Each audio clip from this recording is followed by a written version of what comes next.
Chapter 1. Frozen Secrets.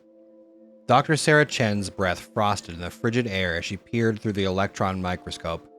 Her fingers, numb despite the lab's heating, adjusted the focus with practiced precision. The sample in the slide was unremarkable to the naked eye. Just a few specks of dirt from the permafrost core they'd extracted last week. But at this magnification, Sarah saw something that made her breath catch. "Holy shit," she whispered, her voice barely audible over the hum of equipment. "Marcus, come look at this." Dr. Marcus Emerson abandoned his computer station and hurried over. "What is it, Sarah? Please tell me you found something interesting. I'm dying of boredom over here." Sarah stepped back from the microscope, gesturing for Marcus to take a look. As he leaned in, she explained, "I think we just discovered a novel virus, and if I'm right about its structure, it could be ancient. I mean, really ancient." Marcus whistled low as he examined the sample. "Incredible. The capsid structure. I've never seen anything like it. How old do you think?" Hard to say without further analysis, but given the depth of the core sample, we could be looking at something that predates human civilization. Sarah's excitement was palpable, her earlier fatigue forgotten. "We need to alert the rest of the team. This could be the discovery of the decade." As Marcus straightened up, his elbow knocked against a tray of petri dishes. Sarah lunged to steady it, but one dish slipped free, hitting the floor with a crack. The lid popped open, exposing the sample inside. "Shit!" Marcus exclaimed, jumping back. "I'm so sorry, Sarah. Did we just lose the sample?" Sarah was already moving, grabbing a containment kit from the nearby shelf. "It's okay. We can salvage this. Help me get it under the hood, quick." As they worked to contain the spill, neither scientist noticed the fine mist that had briefly risen from the broken dish. Invisible particles hung in the air, drawn into the ventilation system that cycled throughout the entire research station.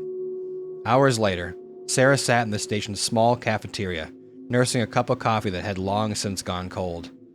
Her head throbbing, a dull ache that she attributed to too many hours hunched over the microscope. Across the table, Dr. Yuki Tanaka scrolled through the preliminary data on her tablet, her brow furrowed in concentration. "The genetic sequence is like nothing I've ever seen," Yuki murmured. "It's as if this virus evolved along a completely different path from anything in our databases." Sarah nodded, wincing at the movement. "That's what makes it so fascinating. Imagine what we could learn about the evolution of viruses, of life itself." A crash from the kitchen made them both jump. They turned to see Jim, one of the station's cooks, leaning heavily against the counter. Pots and pans lay scattered around his feet. "Jim?"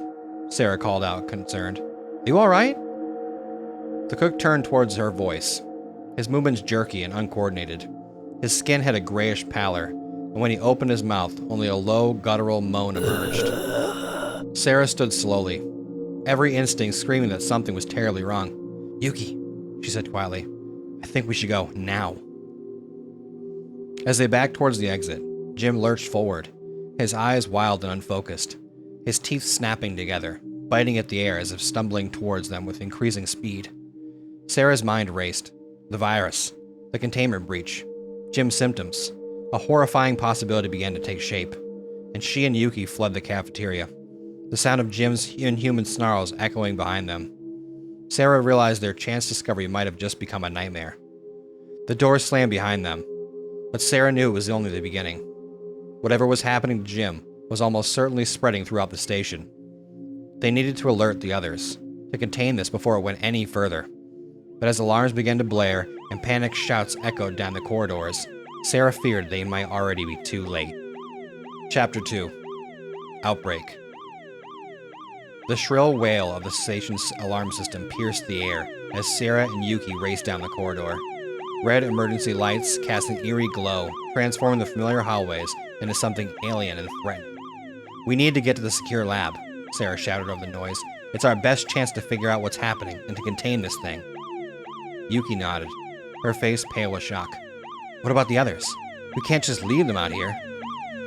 Before Sarah could respond, a blood-curdling scream echoed from around the corner.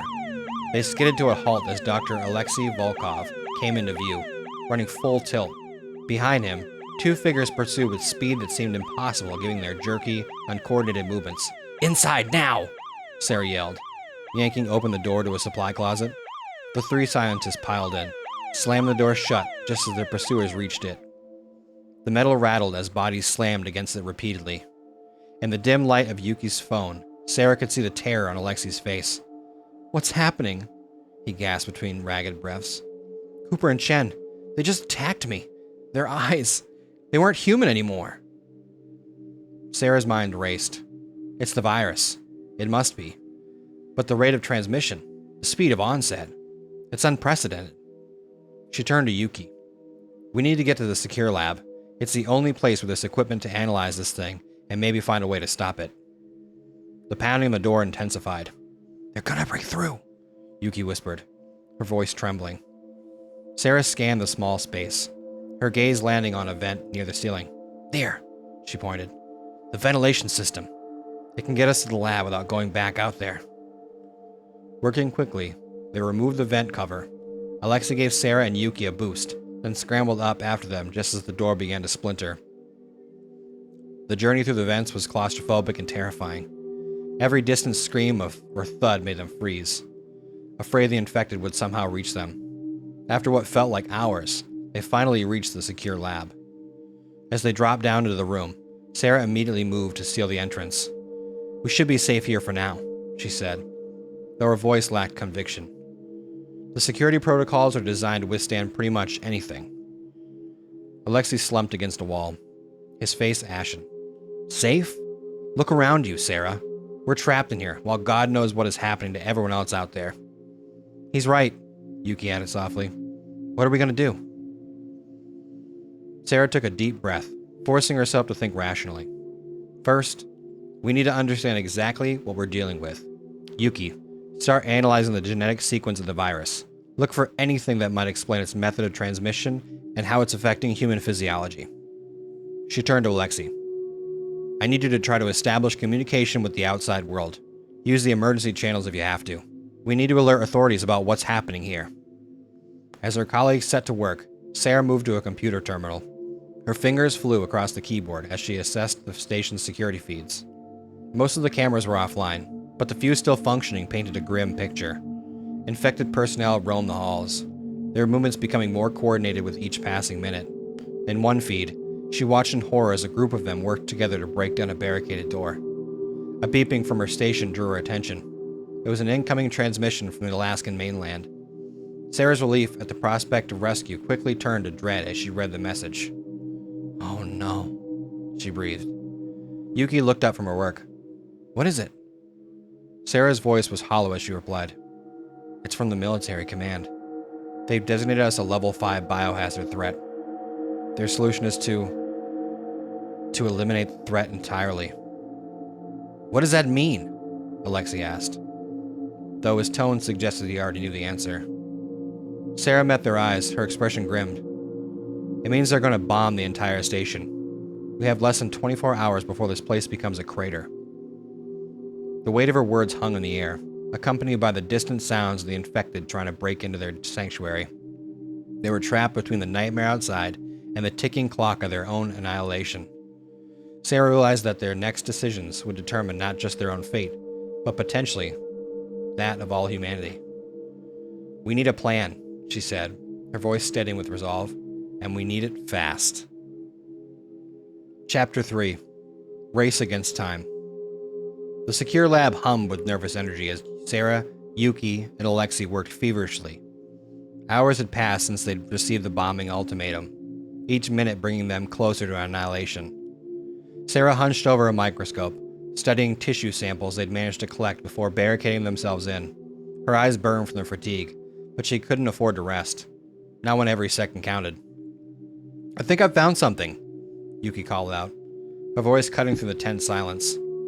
Sarah and Alexei rushed to her station. Yuki pointed to her screen, displaying a complex genetic sequence. The virus is unlike anything we've seen before. It's not just hijacking cells, it's rewriting human DNA at an unprecedented rate. That's why the infected spread so quickly, and the symptoms appeared almost immediately. Sarah's mind raced with the implications. If it's altering DNA that dramatically, it could explain the physical and behavioral changes we've observed. But how is it spreading so efficiently? Alexei, who had been monitoring the security feeds, spoke up. I think I have an answer for that. He gestured to a screen showing grainy footage of the cafeteria. Watch closely. They observed as an infected individual entered the room, its movements jerky but purposeful. Suddenly, it convulsed, expelling a fine mist from its mouth and nose.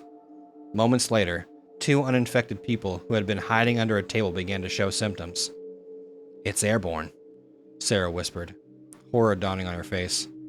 And the infected are actively spreading it. This is worse than we thought. A loud bang from the sealed door made them all jump. The infected outside had been trying to break in periodically, but this impact was different, more coordinated, more powerful. They're getting smarter, Alexei said, his voice tight with fear. Working together, I don't know how long the door will hold. Sarah took a deep breath, forcing herself to focus. Okay, we need to prioritize Yuki. Keep working on understanding the virus. If we can figure out how it's rewriting DNA, we might be able to develop a treatment or vaccine. She turned to Alexei. We need a way out of here. Bombing is going to happen whether we're ready or not. See if you can access the station's structural plans. Look for any escape routes they might have overlooked. As her colleagues set to work, Sarah returned to her own station. She had been attempting to synthesize a potential treatment based on their preliminary findings, but progress was agonizingly slow. Hours ticked by, punctuated by increasingly violent attempts by the infected to breach their sanctuary.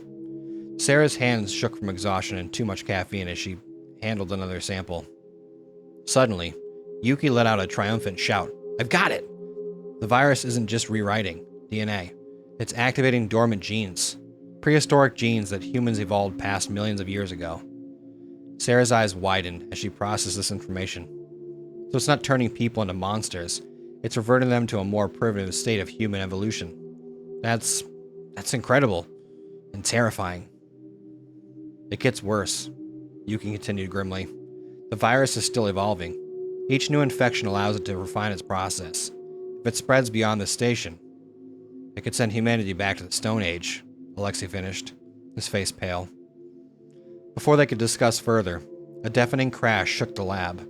The reinforced door buckled inward, stressed metal screaming as inhuman strength assaulted it from either side. We're out of time, Sarah shouted over the noise. Alexei, please tell me you found a way out. He nodded, pointed to a schematic on his screen. There's a maintenance tunnel that leads to the surface. It's not on the main plans. Probably forgotten when they expanded the station. But it's our only shot. Sarah made a split-second decision. Grab everything you can. Research samples, all of it. We can't let this work be destroyed. As Yuki and Alexei hurriedly packed essential equipment and data drives, Sarah retrieved the experimental treatment she'd been working on. It was untested, potentially dangerous, but it was all they had. The door gave way with a final thunderous crash just as they pried open a hidden panel leading to the maintenance tunnel. Sarah caught a glimpse of twisted, snarling faces before she pulled the panel shut behind them. The tunnel was cramped and dark, lit only by the glow of their phone screens. They crawled forward, acutely aware of the infected howls echoing behind them and the countdown to bombardment ticking away in their heads. As they neared the surface exit, a bone-chilling realization struck Sarah. Even if they made it out, how could they be sure they weren't already infected? And if they were, what horrors might they unleash upon the outside world? With trembling hands, she uncapped the syringe containing her experimental treatment. We can't risk spreading this, she said, her voice barely a whisper. We have to use the treatment. It's the only way to be sure. Alexei and Yuki exchanged worried glances but nodded in agreement. One by one, they injected themselves with the unproven formula, each knowing it could kill them as easily as save them. As the cold Alaskan air hit their faces at the tunnel's exit, Sarah felt a wave of dizziness wash over her. Whether from the treatment, fear, or the first signs of infection, she couldn't tell. In the distance, the low rumble of approaching aircraft could be heard. The race to escape, and to save humanity, had only just begun. Chapter 4. Into the Wild. The frigid Alaskan wind bit into Sarah's exposed skin as she emerged from the maintenance tunnel. The vast, snow-covered landscape stretched before them, beautiful and terrifying in its emptiness. Behind them, the research station loomed like a tomb. We need to move, Alexei said, his breath forming clouds in the cold air. "Those bombers will be here any minute." As if on cue, the distant rumble of aircraft engines grew louder. Sarah's mind raced, trying to formulate a plan through the haze of exhaustion and the strange tinging sensations spreading through her body. A side effect of the experimental treatment, she hoped. "There," Yuki pointed, her voice shaking slightly. "The emergency shelter. It's our best chance." About a half-mile away, a small, reinforced structure stood out against the white backdrop. It was designed as a last resort in case of severe weather or other catastrophes. Now, it might be their only hope for survival. They set off at a stumbling run, weighed down by the equipment and samples they'd managed to salvage. The sound of the bombers grew steadily louder, a countdown to destruction spurring them on. Halfway to the shelter, Sarah's legs gave out. She crashed to her knees in the snow, gasping for breath. The tingling had intensified, spreading to every nerve ending. "Sarah!" Yuki cried, turning back to help her. "No!" Sarah wheezed. "Keep going, I'll catch up." Alexei appeared at her side, ignoring her protest. He hoisted her up, supporting her weight. "We're not leaving anyone behind," he said grimly. They pressed on, moving as fast as they could through the deep snow. The shelter loomed closer. Just as they reached the structure's heavy metal door, the world behind them erupted in fire and thunder. The force of the explosion knocked them off their feet, sending them sprawling into the snow. Sarah's ears rang as she struggled to her knees. Through blurred vision, she saw the research station engulfed in flames, black smoke billowing into the sky. The infected, their colleagues, everything they'd left behind. All of it was gone in an instant. "Inside, now!" Alexei shouted, his voice muffled and distant. They scrambled inside the shelter, sealing the door behind them just as a wave of heat and debris washed over the area. The structure shuddered but held firm. In the dim emergency lighting of the structure, the three scientists collapsed, gasping for breath. For a long moment, no one spoke, the reality of their situation sinking in. Finally, Yuki broke the silence. What do we do now?" Sarah forced herself to sit up, fighting against the strange sensation coursing through her body. "We need to assess our situation, check supplies, see what equipment survived. And," she hesitated, "we need to monitor ourselves for signs of infection." Alexei nodded grimly. "The treatment, do you think it worked?" "I don't know," Sarah admitted. "We're not showing the same symptoms as the others. At least, not yet." They set about taking inventory of their meager supplies. The shelter was stocked with basic rations and first aid equipment, enough to last a few weeks if they were careful. More importantly, most of their salvaged research equipment had survived the mad dash to safety. As night fell, bringing with it plummeting temperatures, they huddled around a small heater. Outside, the wind howled, carrying with it the acrid smell of smoke from the destroyed research station. Sarah's mind whirled with questions and half-formed plans. They had survived, but for how long? The virus was still out there, possibly evolving even now in ways they couldn't predict. What about other pockets of survivors from the station? Could some of the infected have survived the bombing? A sudden spasm racked her body, causing her to double over in pain. Yuki and Alexei were at her side in an instant, their faces etched with concern. "Sarah, what's happening?" Yuki asked, her voice tight with fear. As the spasm passed, Sarah looked at her colleagues. What she saw made her blood run cold.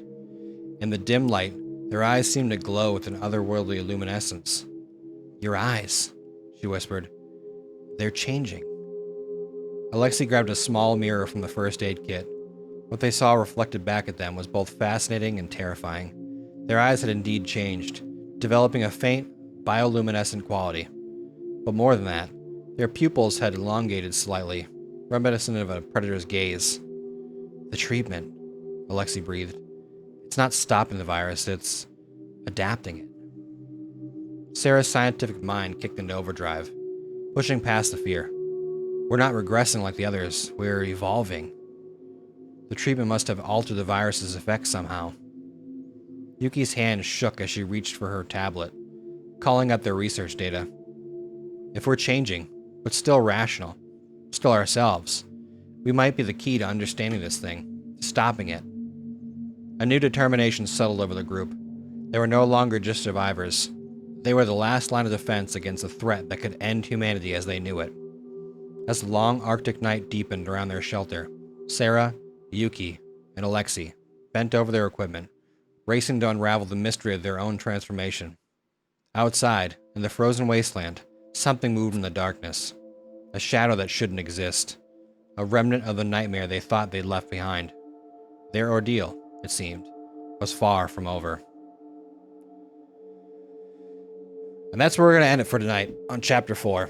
I'm not really sure how many more chapters I'm going to do with this, but I love the idea of stories like this. I love any kind of like weird research station, awful horror story happening, and I don't see a whole lot of them with zombies in it. So I wanted something with zombies.